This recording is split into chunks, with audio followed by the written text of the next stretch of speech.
السلام علیکم ورحمۃ اللہ وبرکاتہ۔ بسم اللہ الرحمن الرحیم۔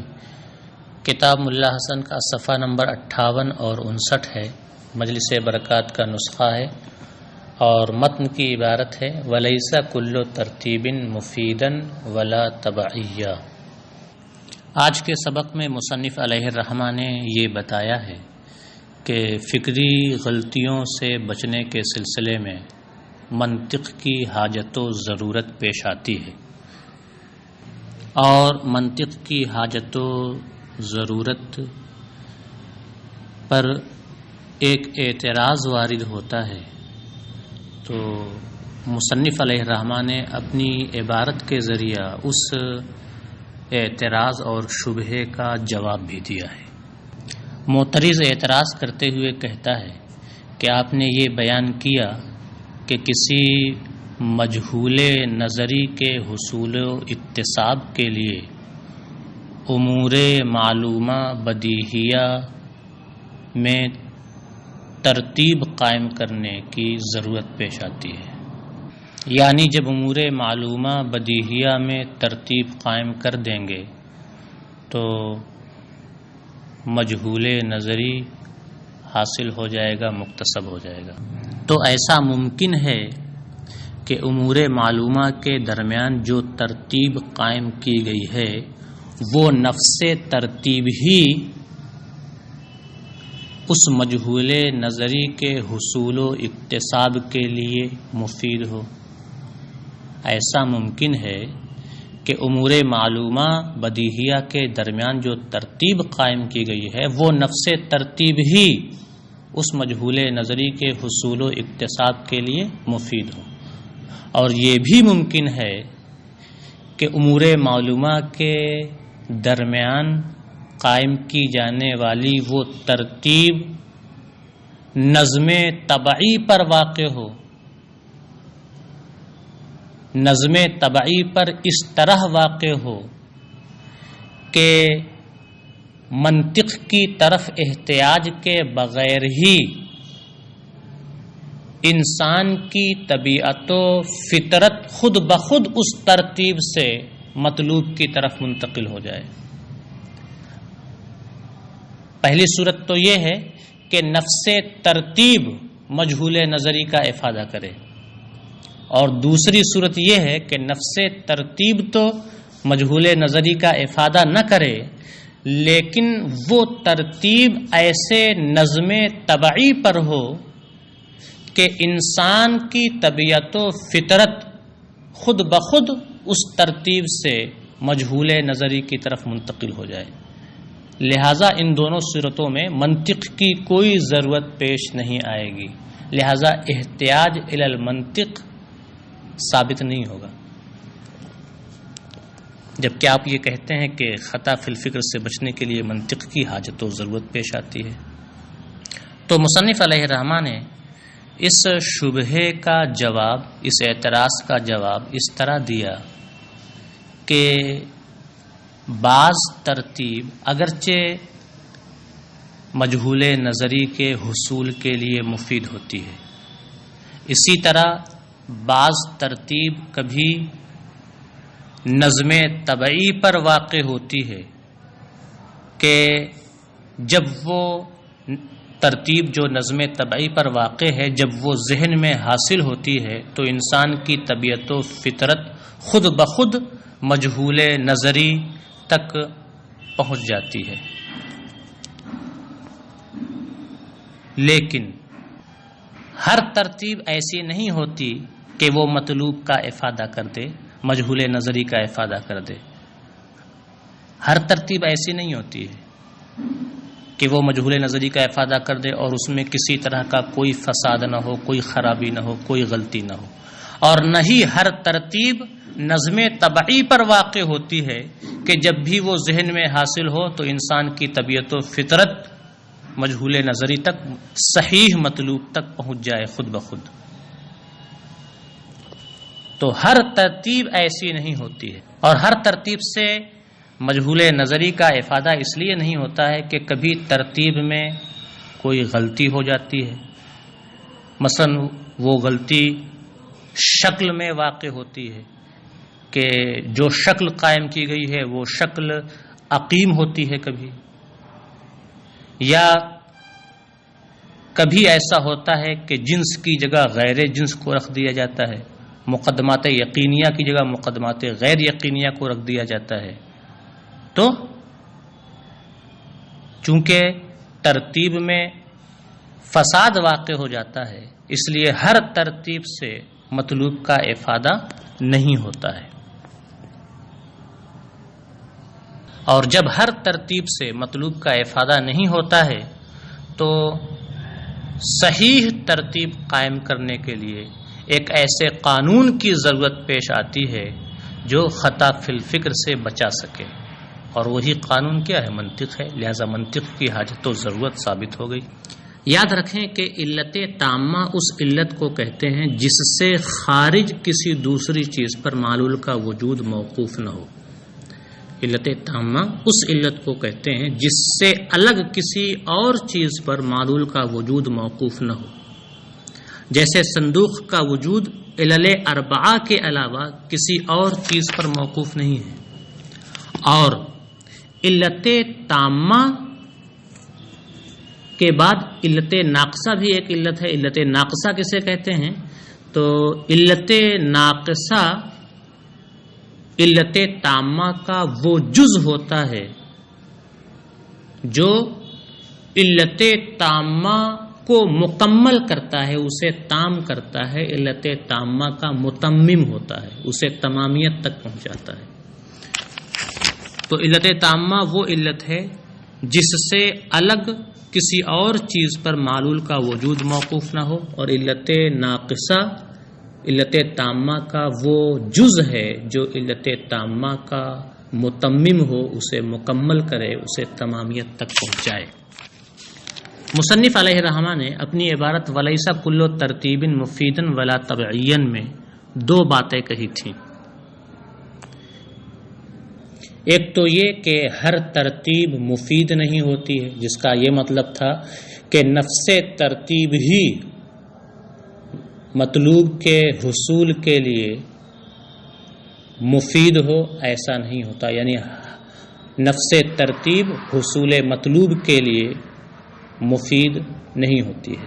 اور دوسری بات یہ کہی کہ ہر ترتیب طبعی نہیں ہوتی ہے، یعنی ہر ترتیب نظم طبعی پر واقع نہیں ہوتی ہے کہ جب وہ ذہن میں حاصل ہو تو انسان کی طبیعت و فطرت خود بخود مطلوب صحیح تک پہنچ جائے۔ مصنف نے یہ دو باتیں کہی تھیں۔ شارح ان دونوں باتوں کو دوسرے لفظوں میں سمجھاتے ہوئے یہ کہتے ہیں کہ آپ کو حق ہے کہ آپ پہلی بات میں جو یہ کہا گیا ہے کہ ہر ترتیب مفید نہیں ہوتی ہے، وہاں مفید کو علت تامہ کے معنی میں لے لیں تو مطلب یہ ہوگا کہ ہر ترتیب علت تامہ نہیں ہوتی ہے۔ اور مصنف نے جو دوسری بات کہی تھی کہ ہر ترتیب طبعی نہیں ہوتی ہیں، وہاں طبعی کو علت ناقصہ کے معنی میں لے لیں تو مطلب یہ ہوگا کہ ہر ترتیب علت ناقصہ نہیں ہوتی۔ تو اب حاصل یہ ہوگا کہ ہر ترتیب علت تامہ نہیں ہوتی ہے، کہ علت تامہ سے تو معلول کا وجود ہونا لازم، علت تامہ کے وجود سے معلول کا وجود لازم ہوتا ہے۔ تو ہر ترتیب علت تامہ نہیں ہوتی ہے کہ جب ترتیب پا لی جائے تو پھر نتیجہ بھی پا لیا جائے، مجہول نظری بھی پا لیا جائے، مطلوب بھی پا لیا جائے، ایسا نہیں ہے۔ اور نہ ہر ترتیب علت ناقصہ ہوتی ہے کہ وہ علت تامہ کو تمامیت تک پہنچا دے، یعنی جب وہ ترتیب پا لی جائے تو پھر وہ علت تامہ کو مکمل کر دے، ایسا بھی نہیں ہوتا ہے۔ اب آپ یہاں تک جو بتایا گیا ہے اس کی عبارت دیکھ لیں۔ مصنف کہتے ہیں ولیس کل ترتیب مفیدا ولا طبعیا، اے لیس کل ترتیب یلزمہ افادۃ المطلوب بمعنی انہ اذا حصل فی الذہن فنفس ذلک الترتیب یفضی الی المطلوب۔ اور ہر ترتیب مفید نہیں ہوتی ہے کہ وہ مطلوب کا افادہ کر دے، اور ہر ترتیب مفید نہیں ہوتی ہے ولا طبعیا، اور ہر ترتیب طبعی بھی نہیں ہوتی ہے۔ شارح کہتے ہیں اے لیس کل ترتیب یلزمہ افادۃ المطلوب بمعنی انہ اذا حصل فی الذہن فنفس ذلک الترتیب یفضی الی المطلوب، یعنی ہر ترتیب کے لیے مطلوب کا افادہ لازم نہیں ہوتا ہے، اس معنی کر کہ جب بھی ذہن میں وہ ترتیب حاصل ہو تو وہ نفس ترتیب ہی مطلوب تک پہنچا دے، ایسا نہیں ہوتا ہے۔ ولا تبعین، اور نہ ہر ترتیب تبعی ہوتی ہے، بمعنی انہ اذا وقع فی الذہن فطبیعۃ الانسان وفطرتہ تفضی الی المطلوب، اور ہر ترتیب تبعی نہیں ہوتی ہے اس معنی کر کہ جب بھی وہ ترتیب ذہن میں حاصل ہو تو انسان کی فطرت و طبیعت مطلوب تک پہنچا دے، ایسا بھی نہیں ہوتا ہے۔ وَلَكَ أَن تَقُولَ الْمُفِيدُ بِمَعْنَى الْفَاعِلِ التَّامِّ وَالتَّبْعِي بِمَعْنَى الْعِلَّةِ النَّاقِصَةِ، اور آپ اسے یوں بھی کہہ سکتے ہیں کہ یہاں مفید علت تامہ کے معنی میں ہے اور تبعی علت ناقصہ کے معنی میں ہے، تو مطلب یہ ہو جائے گا یعنی لیس کل ترتیب علتا تامۃ للمطلوب، یعنی ہر ترتیب مطلوب کے لیے علت تامہ نہیں ہوتی ہے کہ جب وہ ترتیب پا لی جائے تو مطلوب بھی پا لیا جائے، ولا علتا ناقصۃ بمعنى المتمم الاخیر للعلت التامۃ، اور نہ ہر ترتیب علت ناقصہ ہوتی ہے اس معنی کر کہ وہ علت تامہ کے لیے متمم اخیر ہو، علت تامہ کا ایسا جزو اخیر ہو کہ وہ علت تامہ کو تمامیت تک پہنچا دے، اسے مکمل کر دے، ایسا بھی نہیں ہوتا۔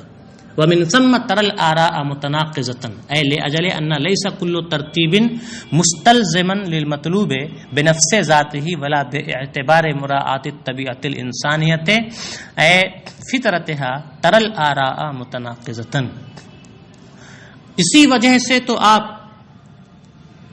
ارباب عقل و دانش کی رائیں متناقض دیکھتے ہیں، ارباب عقل و دانش کی رائوں کو ایک دوسرے کے خلاف دیکھتے ہیں، ان کی رائوں میں ٹکراؤ ہوتا ہے۔ اے لأجل ان لیس کل ترتیب مستلزما للمطلوب، یعنی اس وجہ سے کہ ہر ترتیب مطلوب کو مستلزم نہیں ہوتی ہے، نہ تو بالذات مستلزم ہوتی ہے اور نہ انسان کی طبیعت و فطرت کی رعایت کے اعتبار سے مستلزم ہوتی ہے، اسی بنیاد پر آپ ارباب عقل و دانش کی رائوں کو ایک دوسرے کے خلاف دیکھتے ہیں، متناقض دیکھتے ہیں۔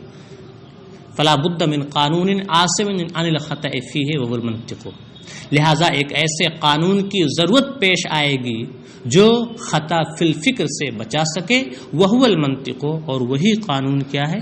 منطق ہے۔ وبہذا البیان تم الاحتیاج الی المنطق، اور اس گفتگو سے احتیاج الی المنطق کا بیان مکمل ہو جا رہا ہے، واضح ہو جا رہا ہے کہ خطا فی الفکر سے بچنے کے لیے منطق کی ضرورت پیش آتی ہے۔ اس کے بعد شارح علیہ الرحمہ اپنی عبارت کے ذریعے ایک اعتراض کا جواب دیتے ہیں، ایک شبہے کا ازالہ کرتے ہیں۔ اعتراض یہ ہے، معترض کہتا ہے کہ آپ نے کہا کہ خطا فی الفکر سے بچانے والا آپ نے یہ کہا کہ خطا فی الفکر سے بچنے کے لیے منطق کی حاجت و ضرورت پیش آتی ہے، یعنی خطا سے بچانے والا منطق ہے، عاصم منطق ہے۔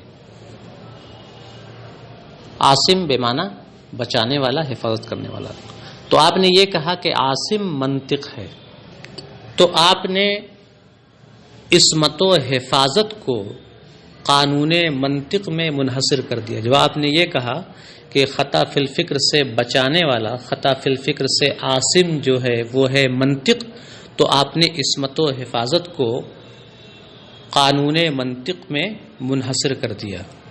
اور قانون امر کلی ہوتا ہے، جو قوانین ہیں یہ سب کلی ہوا کرتے ہیں، کلیات ہوتے ہیں۔ تو آپ نے عصمت کو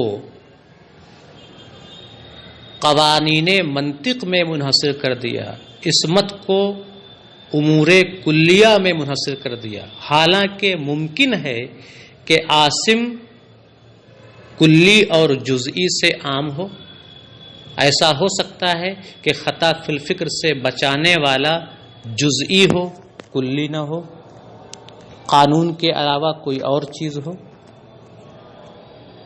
کیونکہ ایسا ہو سکتا ہے کہ آدمی ہر جزئی میں غور و فکر کا ایک خاص طریقہ ایجاد کر لے، ہر جزئی میں غور و فکر کا کوئی مخصوص طریقہ معلوم کر لے، اور اسی طریقہ فکر کی معرفت سے فکری خطاؤں سے اپنے ذہن کو، اپنے آپ کو بچا سکے۔ ایسا ہو سکتا ہے کہ آدمی فکری خطاؤں سے بچنے کے لیے قوانین کلیہ کی طرف رجوع نہ کرے، بلکہ ہر جزئی میں غور و فکر کرے، ہر جزئی میں غور و فکر کا مخصوص طریقہ معلوم کر لے، اور اسی طریقہ فکر کی معرفت سے اپنے ذہن کو خطا فی الفکر سے بچا سکے۔ جیسے کہ عالم حادث ہے، اس کی معرفت اسی طریقے سے ہوئی کہ عالم کے جزئیات پر آدمی نے فکر کی، غور و فکر کیا، تو آدمی اس غور و فکر سے اس نتیجے تک پہنچا کہ عالم حادث ہے، کل کا کل حادث ہے۔ جب آدمی نے عالم کے جزئیات پر غور و فکر کیا تو جزئیات پر غور و فکر کے ذریعہ اسے کل عالم کے حادث ہونے کی معرفت حاصل ہوئی۔ اسی طرح جب عالم کے جزئیات پر آدمی نے غور کیا تو اسے یہ بھی معلوم ہوا کہ ان جزئیات کا کوئی نہ کوئی خالق ہے، کوئی نہ کوئی صانع ہے، انہیں کوئی نہ کوئی بنانے اور پیدا کرنے والا ہے۔ تو خطا فی الفکر سے بچنے کے لیے کلیات، خطا فی الفکر سے بچنے کے لیے کلیات میں عصمت کو منحصر کر دینا صحیح نہیں ہے۔ خطا فی الفکر سے بچنا یہ قوانین کلیہ میں منحصر نہیں ہے، آدمی جزئیات پر غور کر کے بھی جو ہے اپنے آپ کو غلطی سے بچا سکتا ہے۔ تو عاصم معلوم کیا ہوا کہ عاصم کلی میں منحصر نہیں ہے، بلکہ عاصم کلی اور جزئی سے عام ہے۔ لہذا عاصم کو کلی میں منحصر کر دینا، یعنی قوانین میں منحصر کر دینا، یہ درست نہیں ہے۔ اور جب عاصم کلیات میں منحصر نہیں ہے، قوانین میں منحصر نہیں ہے، تو پھر وہ مخصوص قانون یعنی فن منطق میں کیسے منحصر ہو سکتا ہے؟ اور اگر یہ مان بھی لیا جائے کہ خطا فی الفکر سے بچنے کے لیے ہمیں قوانین کی ضرورت پڑتی ہے، ہمیں کلیات کی ضرورت پڑتی ہے، اگر قوانین کی طرف احتیاج کے ضابطے کو مان بھی لیا جائے تو پھر ہمیں یہ تسلیم نہیں ہے کہ خطا فی الفکر سے بچنے کے لیے قوانین منطق ہی کی ضرورت پیش آتی ہے۔ قوانین منطق میں احتیاج کا جو انحصار کیا گیا ہے یہ ہمیں تسلیم نہیں ہے۔ ایسا کیوں نہیں ہو سکتا کہ خطا فی الفکر سے آدمی قوانین منطق کے علاوہ دوسرے قوانین کے ذریعہ بچ سکے؟ ایسا ہو سکتا ہے کہ آدمی کو خطا فی الفکر سے بچنے کے لیے قوانین منطق کی ضرورت نہ پیش آئے، دیگر قوانین کے ذریعے آدمی اپنے آپ کو فکری خطاؤں سے بچا سکے؟ تو عصمت کو قانون منطق میں منحصر کرنا یہ تسلیم نہیں ہے۔ ایسا کیوں ممکن نہیں ہے کہ عصمت قانون منطق کے علاوہ کسی اور قانون سے حاصل ہو جائے؟ یہ دو اعتراضات ہوئے. شارح علیہ الرحمہ نے اپنی عبارت کے ذریعہ ان اعتراضات کا جواب دیا ہے. شارح علیہ الرحمہ جواب دیتے ہوئے کہتے ہیں کہ یہاں پر جو یہ کہا گیا ہے کہ فکری خطاؤں سے بچنا، یہ فکری خطاؤں سے بچنے کے لیے قانون منطق کی حاجت و ضرورت پیش آتی ہے، تو اس کا مطلب یہ ہوا کہ فکری خطاؤں سے بچنا قانون منطق پر موقوف ہوا.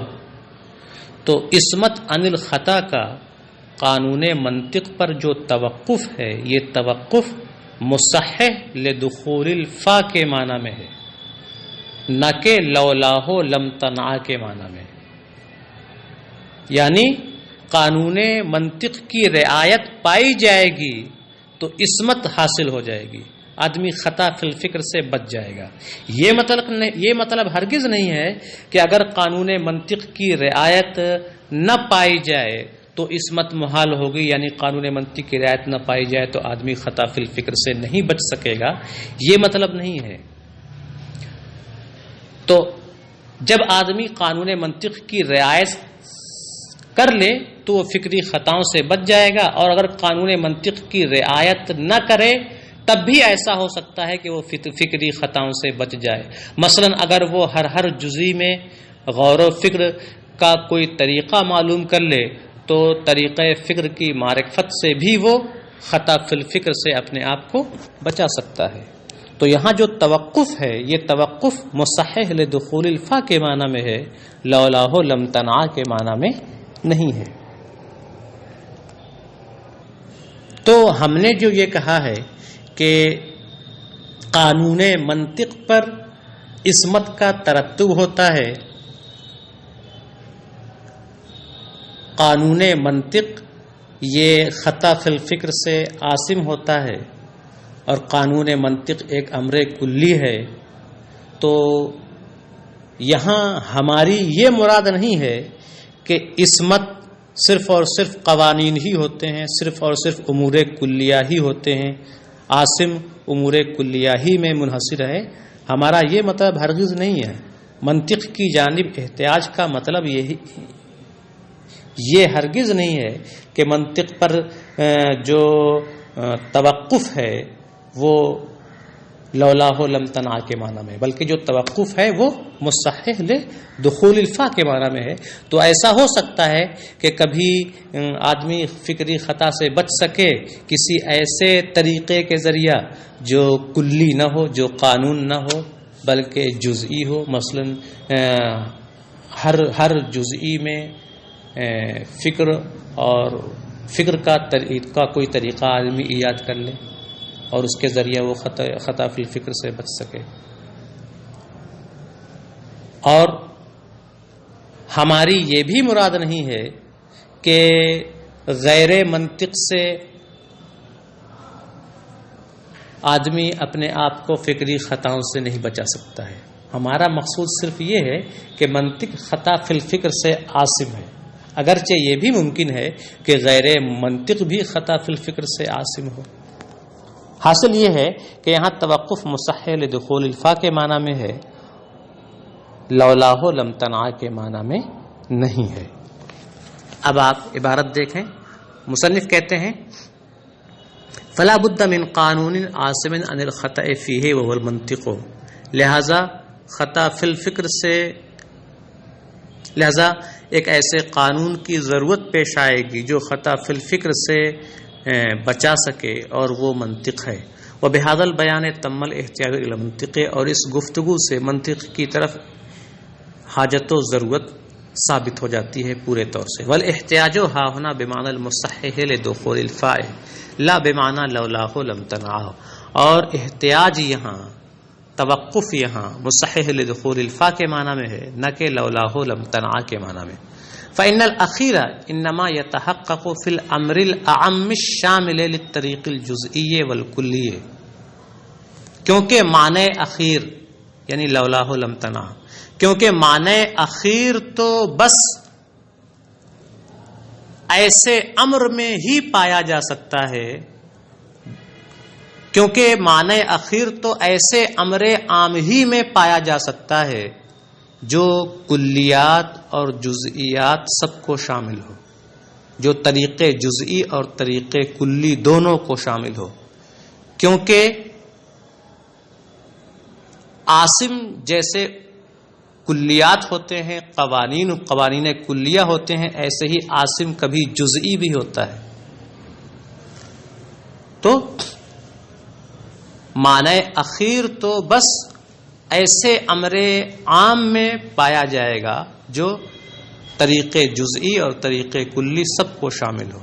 وَهُوَ أَعَمُّ مِنَ الْمَنْطِقِ الَّذِي يُبْحَثُ فِيهِ عَنِ الْمَعْقُولَاتِ الثَّانِيَةِ أَوِ الْأُولَى وَمِنَ الْأَمْرِ الَّذِي لَا يُبْحَثُ فِيهِ كَذَلِكَ. اور معنی اخیر منطق اور غیر منطق سے عام ہے، کیونکہ جیسے منطق کے ذریعہ آدمی خطا فی الفکر سے بچتا ہے، اسی طرح غیر منطق کے ذریعہ بھی آدمی کبھی خطا فی الفکر سے بچ جاتا ہے. تو معنی اخیر اس منطق سے جس میں معقولات ثانیہ یا معقولات اولیٰ سے بحث کی جاتی ہے، اس منطق سے اور اس امر سے عام ہے جس میں معقولات ثانیہ یا معقولات اولیٰ سے بحث نہیں ہوتی ہے. تو منطق کی حاجت و ضرورت کا بیان ہو گیا. اب یہاں سے منطق کا موضوع بیان کر رہے ہیں. مصنف کہتے ہیں وہ موضوع المعقولات من حیث الایصال الی التصور والتصدیق. اور منطق کا موضوع معقولات ہیں تصور اور تصدیق تک پہنچانے کی حیثیت سے. ہمارے عقل میں جو معانی و مفاہیم موجود ہیں یہی ہیں معقولات. معقولات اولیٰ معقولات ثانیہ کی وضاحت انشاءاللہ آگے آئے گی. تو منطق کا موضوع کیا ہے؟ معقولات، معانی ذہنیہ، لیکن اس حیثیت سے کہ ان کے ذریعہ کسی تصور مجہول یا کسی تصدیق مجہول تک پہنچا جا سکے. تو منطق کا موضوع معقولات ہیں تصور اور تصدیق تک ایصال کی حیثیت سے. شارح علیہ الرحمہ علم کے موضوع کی تعریف کر رہے ہیں کہ موضوع علم کسے کہتے ہیں مطلقاً. یہاں تو خاص طور سے منطق کا موضوع بیان کر رہے ہیں، لیکن مطلقاً کسی بھی علم کا موضوع علم کسے کہتے ہیں، موضوع علم کی تعریف کیا ہے وہ بیان کر رہے ہیں.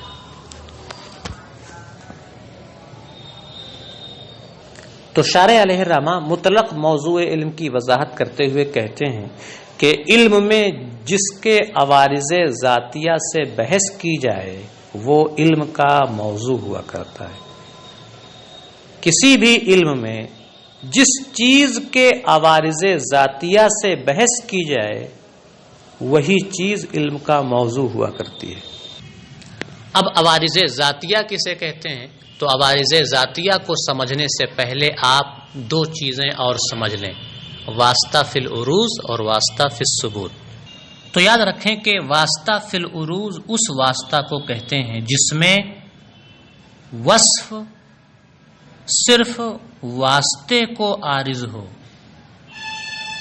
حقیقتاً وصف صرف واسطے کو عارض ہو، ذل واسطہ کو عارض نہ ہو. ہاں مجازن یہ کہہ دیا جاتا ہے کہ ذل واسطہ بھی وصف سے متصف ہے. تو واسطہ فی العروض میں وصف سے صرف واسطہ متصف ہوتا ہے، حقیقتاً صرف واسطہ متصف ہوتا ہے، ذل واسطہ حقیقتاً متصف نہیں ہوتا ہے، ہاں مجازن متصف کہلاتا ہے. جیسے کوئی آدمی کشتی پر بیٹھا ہو اور کشتی چل رہی ہو تو حرکت کسے عارض ہوتی ہے؟ کشتی کو عارض ہوتی ہے حقیقتاً. اور جو آدمی کشتی پر بیٹھا ہوا ہے اسے حقیقتاً حرکت عارض نہیں ہے، ہاں مجازن یہ کہہ دیا جاتا ہے کہ اس پر بیٹھنے والا آدمی بھی حرکت کر رہا ہے. تو اس مثال میں حرکت کا عروض کشتی پر حقیقتاً ہے اور کشتی پر بیٹھنے والے پر حرکت کا عروج یہ مجازن ہے. تو یہاں جو واسطہ ہے یہ واسطہ فی العروج ہے.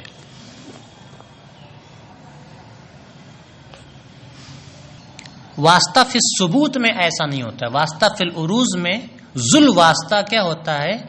حقیقتاً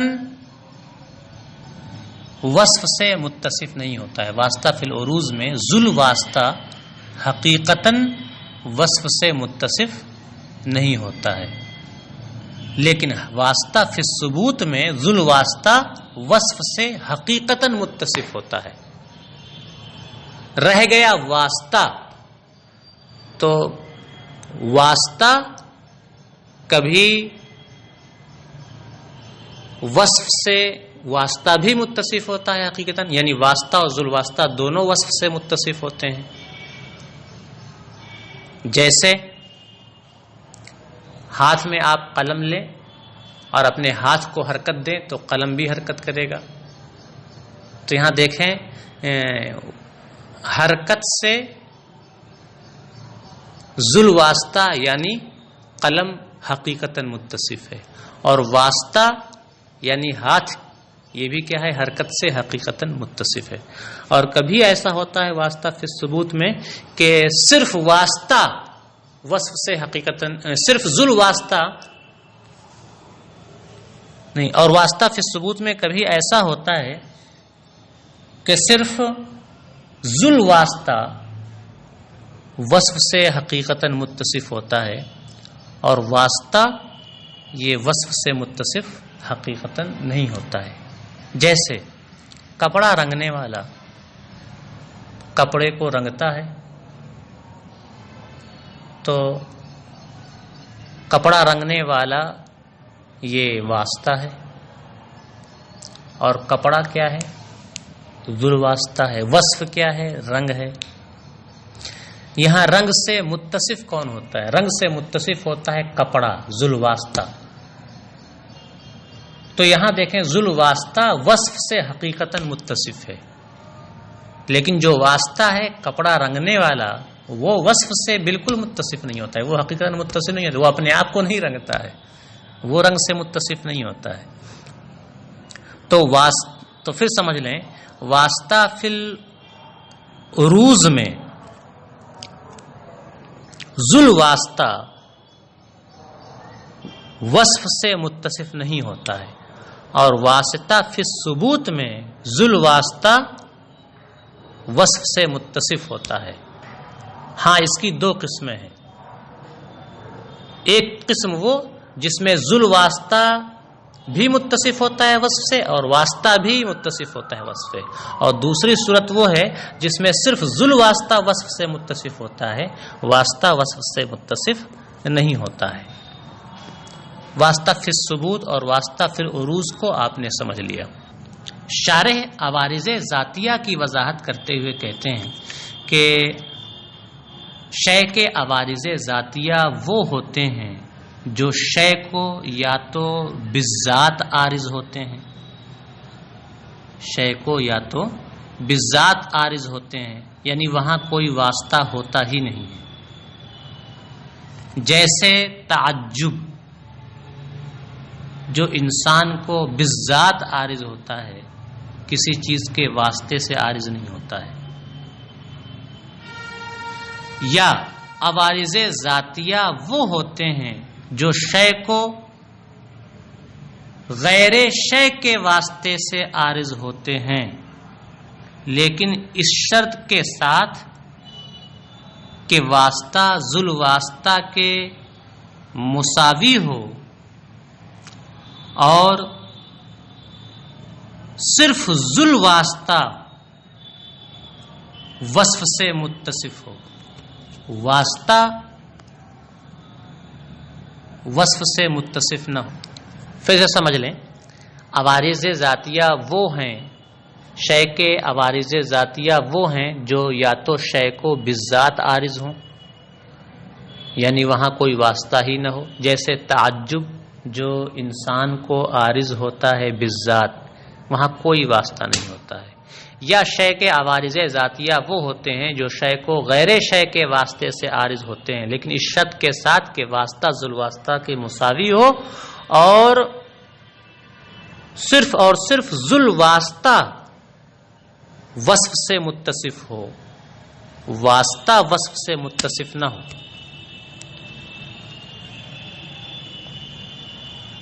جیسے ضحک جو انسان کو عارض ہوتا ہے، انسان ہنستا ہے، ضحک انسان کو عارض ہوتا ہے لیکن ایک واسطے سے، تعجب کے واسطے سے۔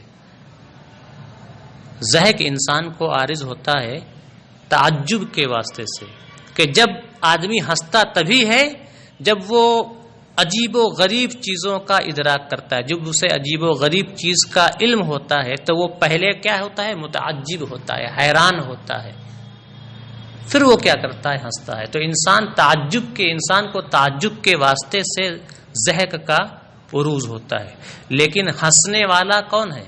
ہنسی سے متصف انسان ہوتا ہے جو کہ ذو الواسطہ ہے، نہ کہ تعجب جو کہ واسطہ ہے۔ لہذا یہاں واسطہ کی دو صورتوں کی نفی ہو جائے گی۔ واسطہ فی العروض کی تو کلی طور پر نفی ہو گئی کہ جو بھی واسطہ فی العروض ہوگا وہ شے کے عوارض ذاتیہ میں سے نہیں ہوگا۔ رہا واسطہ فی الثبوت تو اس کی دو قسمیں تھیں، ایک قسم وہ جہاں ذو الواسطہ اور واسطہ دونوں وصف سے متصف ہو، اور دوسری قسم وہ جہاں صرف ذو الواسطہ وصف سے حقیقتاً متصف ہو، واسطہ متصف نہ ہو۔ تو واسطہ فی الثبوت کی پہلی قسم جہاں واسطہ اور ذو الواسطہ دونوں وصف سے متصف ہوں، یہ قسم بھی خارج ہو جائے گی، اس کی بھی نفی ہو گئی۔ ایسا واسطہ فی الثبوت بھی کیا ہے؟ عوارض ذاتیہ میں سے نہیں ہوگا۔ عوارض ذاتیہ میں سے صرف وہ واسطہ فی الثبوت ہوگا جہاں وصف سے متصف صرف ذو الواسطہ ہو حقیقتاً۔ شارح علیہ الرحمہ نے عوارض ذاتیہ کی یہ وضاحت کی ہے۔ شارح کہتے ہیں موضوع العلم ما یبحث فیہ عن عوارضہ الذاتیہ، علم کا موضوع وہ ہوتا ہے جس کے عوارض ذاتیہ سے اس علم میں بحث کی جائے۔ اب عوارض ذاتیہ کی وضاحت کرتے ہوئے کہتے ہیں ای اللاحقۃ للشیء لذاتہ بمعنی نفی الواسطۃ فی العروض، یعنی شے کے وہ عوارض و لواحق جو اس شے کو بذات خود عارض ہوں، لاحق ہوں، واسطہ فی العروض کی نفی کے معنی میں، اور بواسطۃ غیر ہی، یا اس شے کو عارض و لاحق ہوں غیر شے کے واسطے سے لیکن واسطہ فی الثبوت کے معنی میں۔ اور یہاں بھی یہ جان لیں کہ واسطہ فی الثبوت کی دونوں قسمیں شامل نہیں ہیں، صرف ایک قسم شامل ہے جس کو میں بیان کر چکا ہوں۔ وتفصیلہ فی مقامہ مشہور، اور اس کی تفصیل اس کے اپنے مقام پر مشہور ہے۔ اگر آپ عوارض ذاتیہ وغیرہ کی تفصیلی بحث دیکھنا چاہتے ہیں تو آپ قطبی تصورات کا مطالعہ کریں۔ آج کا سبق یہیں پر مکمل ہوتا ہے۔ السلام علیکم ورحمۃ اللہ وبرکاتہ۔